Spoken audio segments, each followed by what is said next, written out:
क्यों नहीं रहुए गाए हैं? इससे पहले गीत गीत रही, अब गीत कौन नहीं रह गया है। कैसे गुरुजी? दुल्हन रहे बीमार,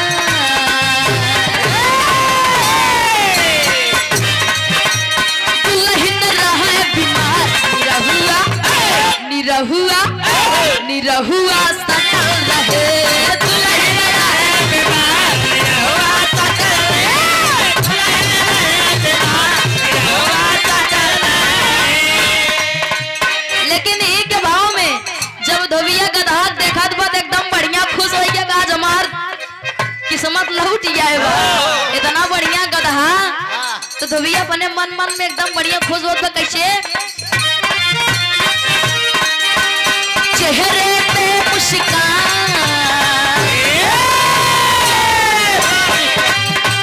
चेहरे पे मुस्कान, की धोबिया की धोबिया की धोबिया झूम उठा, चेहरे पे मुस्कान, की धोबिया झूम उठा, चेहरे पे मुस्कान, की धोबिया झूम होई के चला उतार, की धोबिया झूम उठा, होई के चला उतार, की धोबिया झूम उठा, चेहरे पे अरे चेहरे पे मुस्कान, की धोबिया झूम उठा, चेहरे पे मुस्कान, की धोबिया झूम उठा, चेहरे पे मुस्कान, की धोबिया झूम उठा। बाबूजी धोबिया गधा के लिए आई के घरे आई, बढ़िया खूटा पे बांध दी, लई आई धोबिया कैस कैस लई आऊ तू, इतना बढ़िया सुंदर गधा मिला बा, लई आओ तनी चंदन लगाई दे, टीक दे भाई टीक दे, चंदन वंदन टीक दे, हल्दी हल्दी लगाई दे, तनी शुभ शुभ हो जाए। अब गधा बेचारा अपने मन में सोचता है, भगवान कब ही हमार गधा खोल आगिन जले, कब हम इंद्रलोक में जाब, एकदम हम परेशान हो गए हैं। 10 दिन 15 दिन 20 दिन महीना जब बीत तो धोबिया राजा खिया नौकरी करता रहा, राजा खिया नौकरी करता रहा, राजा बिटिया रही रोज देखुआर आवे, लेकिन शादी सेट न होए, कोनो न कोनो कमी निकल जाए, देखुआर लौट जाए। जब देखुआर लौट जाए उ धोबीवा आए के धोबिनिया सारी बात बतावे कि राजा के बिटिया है बहुत सुंदर है, लेकिन बेचारी बिया ना होत बा, जितना देखुआर आवत है सब लौट जाता है, नाश्ता पानी डाले हो जात बा। जब धोबिया धोबिनिया सारी बतिया बतावत रहा तो गधावा सुनत रहा था। धीरे धीरे बीता एक दिन गधावा जाए के धोबिया कैसे देखा, एक बात हम कही हमार बात माना, कहन बतावा भी गधावा बोले, कहन अच्छा ठीक बा बोल, कहन जाए कि अपने राजा साहब से कही दिया कि हम उनकी बिटिया से बियाह करबे। धोबिया कहन सरवा लागत भाई हमका मरवाई दे, बतावा राजा बिटिया गधा से बियाह करे, ओकर बात डाल दे, लेकिन आगे भवा का गुरुजी तर्ज बता।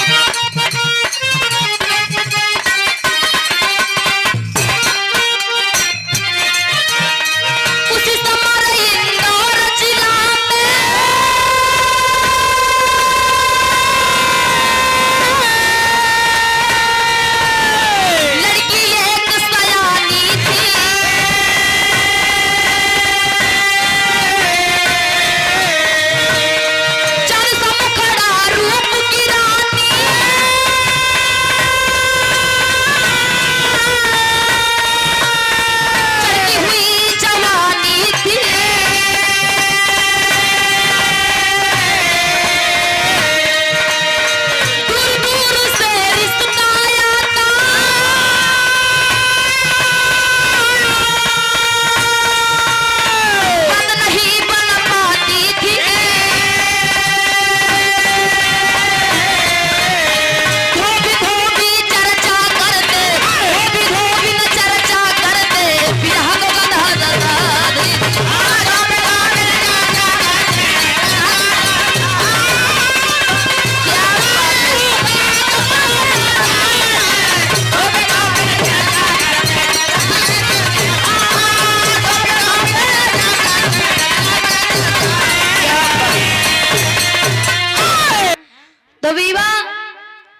राजा बिटिया इतनी सुंदर है, इतनी सुशील है, इतना अच्छा अच्छा रिश्ता हो जो उनकी कटाई जात बहुत तोसी बियाह करे।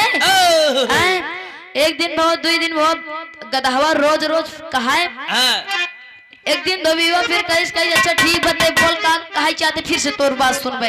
तब पहापट के भाव में गदहवा धोबी से कहा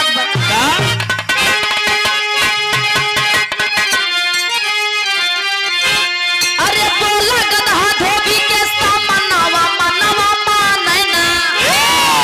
अरे बोला धोबी गदहा के सामनावा मनवा मानना। पूरा कैदा हमरो वारा मनवा मनवा मानना।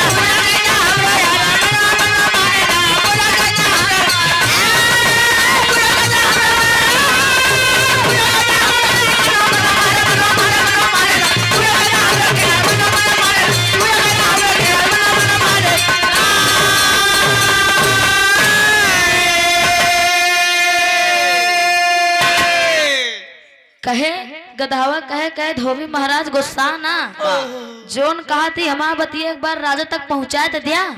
पहले बंद में धोबी गदहा और कहे धोबी से अरे जाके राजा साहब से अरे संदेश सुना है।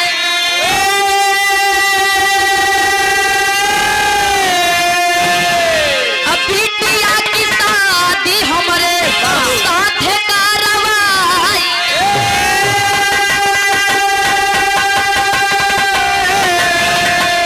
अरे सुन के धोबी कैले मत फनावा मनवा मानैना। अरे सुन के धोबी कैले मत फनावा मनवा मानैना। और लागे सरवा पाटै बहुत पागल मनवा मानै।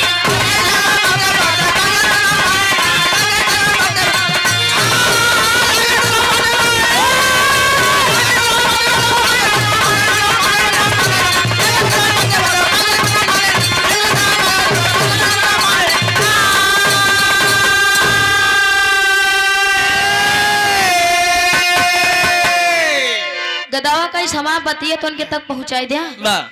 धोबिया कहीं चला सारे चाहे हम का राजा मारी नहीं है, चाहे फांसी चढ़ा दी, चाहे जोन कही दी है, लेकिन तोर बात जरूर राजा तक पहुंचाई दे। जाए के एक दिन दरबार में धोबिया कहीं राजा साहब एक ही बात कहवैया ही। राजा कहन बोला कहन देखा पहले आप कहा जोन बात हम बताओ या कहा आप ओके बुरा न मनी है। कहन बिल्कुल नहीं। कहन अगर मान ला हम बताए दिन हमका मरवाए दे बताओ। कहन तू बतावा चाहे सही रहे चाहे गलत कुछ न करब।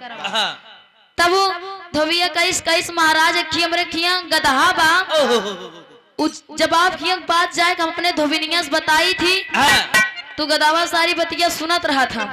एक दिन सरवा हमसी कईस जाकर राजा साहब से कही तक अपने बिटिया बिया हमसी कराए दे। कईस महाराज अब रोज रोज हमसी ऐसे कहा बा हम सोचे आप तक ये बतिया पहुंचाई दी।